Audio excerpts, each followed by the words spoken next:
El siguiente paso en la planificación del proyecto es determinar el presupuesto. Hemos llegado al punto en el que ya conocemos los costes de cada una de las actividades, incluso el coste total del proyecto, pero debemos determinar el presupuesto. ¿Qué es lo que se pretende con la determinación del presupuesto? Pues se pretende generar un presupuesto detallado, que sume los costes estimados y las contingencias y conocer los requisitos de financiación. Las entradas son muchas de las conocidas ya anteriormente, la línea base del plan de gestión de costes, la línea base del alcance, la estimación de costes, etc. Con una serie de herramientas que vamos a utilizar obtenemos las salidas. La salida que nos da este proceso es la salida de la línea base de costo, que consiste en colocar los costes que ya conocemos de las actividades y colocarlos sobre una línea de tiempo, sobre un calendario. Al representarlo en un calendario seremos capaces de conocer los requisitos de financiación del proyecto. En el gráfico anterior o del paso anterior, del proceso anterior, habíamos tratado todo el tema de coste del proyecto y habíamos llegado a sumar desde abajo hasta arriba a llegar a la reserva de contingencias y sumarla a la de proyecto, de tal manera que podíamos conocer el coste del proyecto. Ahora mismo vamos a generar con esos dos valores sumados la línea base de coste y le vamos a sumar también lo que se denomina la reserva de gestión para obtener finalmente el presupuesto de proyecto. Esta es la diferencia entre los costes y el presupuesto. Y aparte de eso también existe otra diferencia, que es la calendarización de estos costes, ¿no? El asignarle fechas. Los tipos de reserva de los que hemos hablado hasta ahora son las reservas para contingencias y las de gestión. Las de contingencias, como hemos mencionado anteriormente, son dedicadas a dar salida o a poder cubrir los eventos que creemos que pueden ocurrir, pero su ocurrencia es incierta. Son los llamados las incógnitas conocidas. Sin embargo, puede ocurrir que haya incógnitas desconocidas, o sea, eventos que ni siquiera habíamos previsto y que tenían una probabilidad además desconocida y al final se materializan. Esto lo llamamos la reserva de gestión. La reserva de gestión es estimada y nunca forma parte de la línea base de coste. Generalmente, el director de proyectos, para poder disponer de la reserva de gestión, necesita autoridad de entidades superiores a la que él suele tener. La línea base de coste lo que hace es representarnos en una curva que se denomina curva en S, la expectativa de gasto en un proyecto distribuida en el tiempo.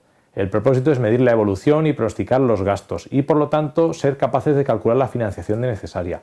La diferencia, como he dicho antes, entre la línea base de coste y el presupuesto es que entre coste y presupuesto es que los costes determinan solo cantidades, ¿no? Cantidades que se asignan a actividades o que se asignan a capítulos o cuentas de control, mientras que el presupuesto muestra esas cantidades representadas en el tiempo y por eso nos da lugar a una curva, que es la curva de la S.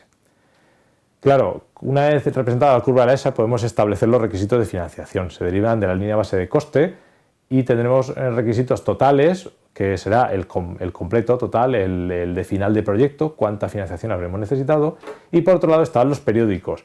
¿Esto por qué se producen los periódicos? Obtener la financiación siempre tiene un coste. Entonces lo normal es que no obtengamos o no queramos solicitar toda la financiación del proyecto al principio del mismo para luego ir haciendo el gasto, sino que normalmente iremos solicitando cantidades que llegarán escalonadamente al proyecto.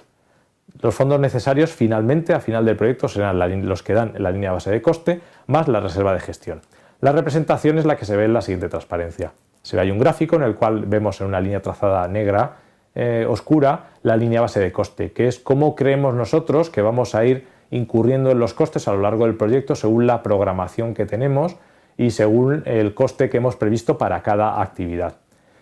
Para poder cubrir los costes en los que necesitamos incurrir, necesitamos una financiación. Como he dicho antes, la financiación llegará escalonadamente. ¿Para qué? Para no incurrir en los gastos excesivos de financiación. La financiación se iniciará y cuando el coste llegue a igualar la financiación, se pedirá un segundo paquete o una segunda aportación y sucesivamente varias aportaciones hasta completar al final del proyecto completar el proyecto y incurrir en todo el coste. Bien, como hemos guardado una reserva que llamamos la reserva de gestión, al final del proyecto, como podéis ver, hay una cantidad financiera superior al coste de proyecto. Por supuesto, según cómo sea la ejecución y si realmente hace falta utilizar la reserva de gestión o no, esta cantidad extra que se ha financiado será necesaria o no será necesario utilizarlo. Aquí hemos puesto un ejemplo, que es el flujo de caja, que va corriendo a lo largo del gráfico. La diferencia entre la financiación máxima y el extremo de la línea base de coste es lo que se llama la reserva de gestión de la que hemos hablado. Y los fondos necesarios, como he dicho anteriormente, los fondos totales necesarios para ejecutar el proyecto serán los correspondientes a la línea base de coste más la reserva de gestión que hemos previsto para esas incógnitas que ni siquiera somos capaces de anticipar que pueden ocurrir. El total de esta suma de estos dos sumandos nos da el presupuesto, lo que se denomina el presupuesto del proyecto. Como he dicho antes, la línea base de costes, la reserva de gestión no se contempla, pero sí que esta reserva de gestión entra a contar a la hora de valorar el proyecto.